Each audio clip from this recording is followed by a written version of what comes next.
हिमाचल प्रदेश में जहां राजनीतिक पारा चढ़ा हुआ है क्योंकि वहां पर नगर निगम चुनाव चल रहे हैं। आने वाले दिनों में हिमाचल में स्वर्णिम हिमाचल उत्सव भी मनाया जाएगा। इन सभी विषयों पर बातचीत करने के लिए हिमाचल प्रदेश के मुख्यमंत्री जयराम ठाकुर साहब इस वक्त हमारे साथ मौजूद है। सीएम साहब, पहला सवाल यही है, नगर निगम चुनाव चल रहे हैं, 4 नगर निगम चुनाव हो रहे हैं, आप क्या मानकर चल रहे हैं? बीजेपी के लिए नगर निगम चुनाव कितने आसान हैं? देखिए, चुनाव तो चुनाव ही होता है और हम पूरे जोश के साथ और पूरी ताकत के साथ चुनाव लड़ते हैं। विपक्ष के लोग भी पूरी ताकत लगाते हैं। लेकिन मुझे इस बात की प्रसन्नता है कि अभी तक के हिमाचल प्रदेश में चाहे वो लोकसभा के चुनाव हुए, उसमें भी हम जीते, उपचुनाव हुए हम उसमें जीते, उसके बाद पंचायती राज संस्थाओं के चुनाव हुए, नगर परिषद नगर पंचायतों के चुनाव हुए, लगातार हम जीते हैं। और अब की बार जो कॉरपोरेशन के चुनाव है हिमाचल प्रदेश में, 4 कॉरपोरेशन के चुनाव अभी हाल ही में, जिसमें 3 कॉरपोरेशन हमने नई बनाई है और हमने निर्णय लिया कि पार्टी के सिंबल पर चुनाव लड़ना चाहिए। और ऐसा भी एक बीच में एक दौर करना चाहिए जिसमें पार्टी के सिंबल पर चुनाव लड़ने की योजना बनी। और मैं समझता हूं कि इस चुनाव में भी हम निश्चित रूप से जीतेंगे। हिमाचल प्रदेश में अभी तक कांग्रेस लंबे समय तक सत्ता में रहने के बावजूद 2 कॉरपोरेशन बना पाई थी, एक शिमला की, एक धर्मशाला की 3 साल पहले। तो अभी हिमाचल प्रदेश में धर्मशाला की 5 साल पहले बनाई थी। तो अभी जहाँ तक हिमाचल प्रदेश में 4 कॉरपोरेशन के चुनाव हैं, तो उसमें नॉमिनेशन विड्रॉ करने की अभी लास्ट डेट आज है। और उसके बाद कौन कौन से कैंडिडेट इसमें रहते हैं, मैदान में रहते हैं, उसके आकलन पर उसके असेसमेंट लेने के बाद फिर हम लोग आगे काम करेंगे। स्वाभाविक रूप से पार्टी के सिंबल पर चुनाव हो रहे हैं, हम प्रचार भी करेंगे, पार्टी के हमारे साथी भी कर रहे हैं, मंत्री भी कर रहे हैं। हमारी कोशिश है कि हम कॉरपोरेशन के चुनाव में जीत हासिल करें, निश्चित रूप से बड़ी जीत होगी। आप चारों नगर निगम में चुनाव प्रचार करेंगे और इसमें यही ऐड करूंगा, कांग्रेस बार बार कह रही है, कांग्रेस प्रदेश अध्यक्ष ने भी कहा कि आप लोग सत्ता बल का, धन बल का मिसयूज कर रहे हैं। स्वाभाविक रूप से विपक्ष जब होता है तो यही बातें करते हैं, वही बातें वो दोहरा रहे हैं और उसमें उनकी व्यवस्था है, मजबूरी है, कुछ कहना है, तो इसके सिवाय और कुछ कहने के लिए है नहीं। और जहाँ तक हिमाचल प्रदेश में चुनाव का संचालन चुनाव आयोग कर रहा है, नियमों के अनुसार कर रहा है और संवैधानिक व्यवस्था के अनुसार जो है चुनाव आयोग सारी व्यवस्थाओं को वहाँ पर आगे बढ़ा करके नज़र रखे हुए हैं।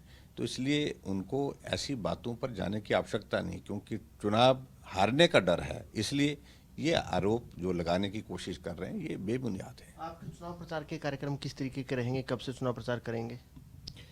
अभी आज विड्रॉल होंगी, उसके बाद पार्टी की ओर से अधिकृत उम्मीदवार की अंतिम सूची तय होगी। फिर उसके बाद पार्टी तय करेगी मेरा कि 4 जगह मुझे कब कब जाना है, तो उस तरह से हम योजना बनाएंगे, हम जाएंगे। एक एक दिन तो कम से कम हम चारों कॉरपोरेशन में लगाएंगे। आने वाले दिनों में अगर हिमाचल की बात करें, लोकसभा बाई इलेक्शन होना है, एक सीट पर विधानसभा का उपचुनाव भी होना है। हालांकि फैसला चुनाव आयोग का है, आपका क्या मानना है कि चुनाव एक साथ होने चाहिए और बीजेपी कितनी तैयार है, क्योंकि काफ़ी महत्वपूर्ण चुनाव रहने वाला है, लोकसभा बाई इलेक्शन भी और विधानसभा भी।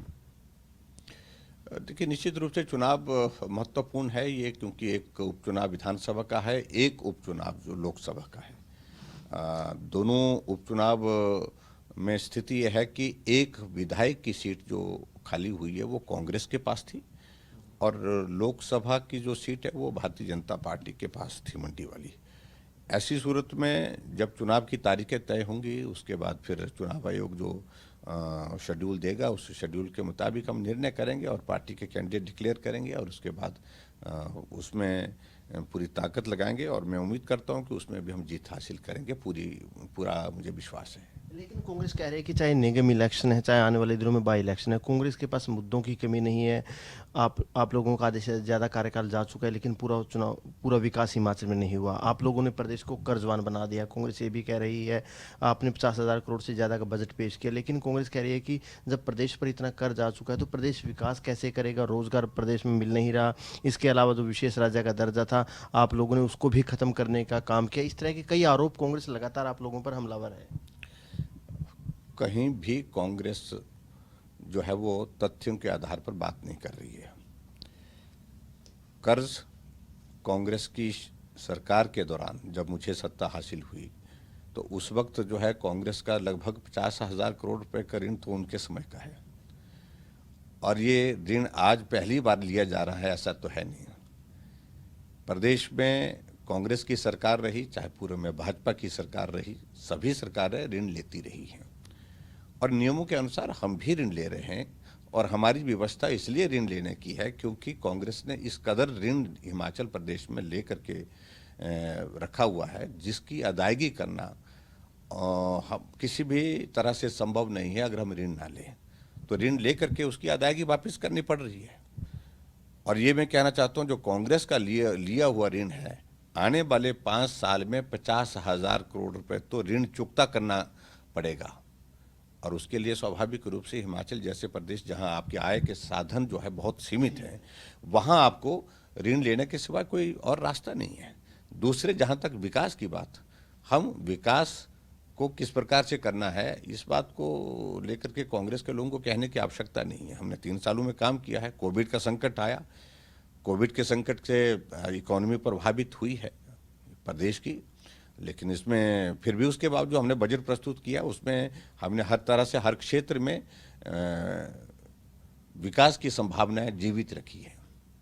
हर क्षेत्र में विकास होगा और उस दृष्टि से कांग्रेस वालों को ये कहने का अधिकार ही नहीं है। ऋण की शुरुआत उनने की थी, ऋण के नीचे इस प्रदेश को डुबोया कांग्रेस पार्टी ने, और आज ऋण की अगर बात कह रही है, इसके लिए अगर कोई दोषी है तो सिर्फ कांग्रेस है, क्योंकि उनके ही वजह से ऋण लिया वजह से ये प्रदेश जो है ऋण के नीचे दबा हुआ है।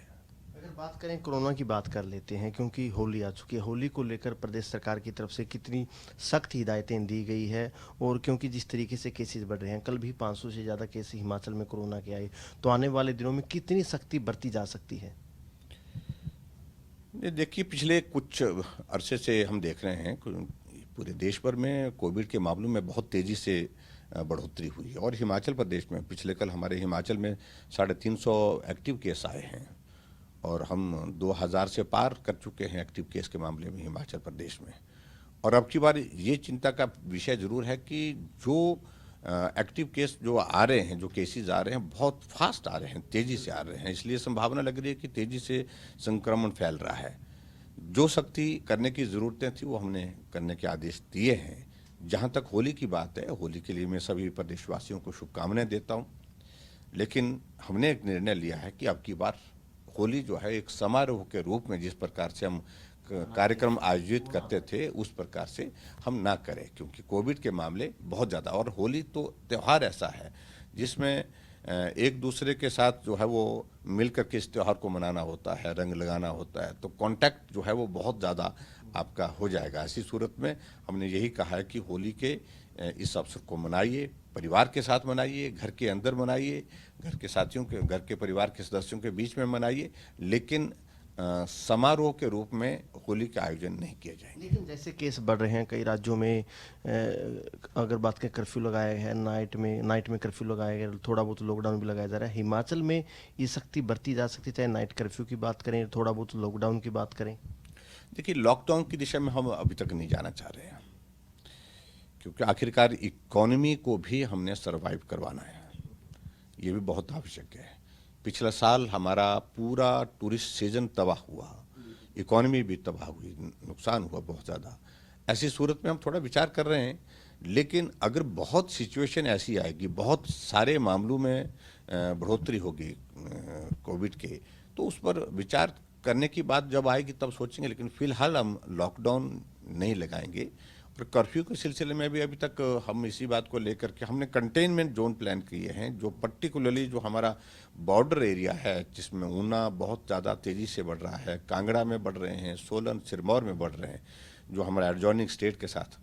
तो इससे एक बात लगती है कि जो एडजॉइनिंग स्टेट में हमारा जो पंजाब का इलाका है, तो वहाँ संक्रमण बहुत ज़्यादा बढ़ने की वजह से हमारा प्रदेश का जो बॉर्डर का इलाका उसमें भी संक्रमण बढ़ रहा है। तो ऐसी सूरत में कोशिश कर रहे हैं कि वो कंटेनमेंट जोन बना करके और उसमें कॉन्टैक्ट ट्रेसिंग, और उसके बाद वहीं उनके आइसोलेशन, होम आइसोलेशन है, और चाहे हॉस्पिटल में उनको ट्रीटमेंट के ले जाने की ज़रूरत है, तो सारी चीज़ें वहाँ पर की जा रही है। स्वर्णिम हिमाचल कार्यक्रम किए जाएंगे। स्वर्णिम हिमाचल कार्यक्रम को लेकर प्रदेश सरकार कितनी तैयार है? क्या प्रधानमंत्री साहब आएंगे, और कोरोना का कितना असर इन कार्यक्रमों पर देखा जा सकता है?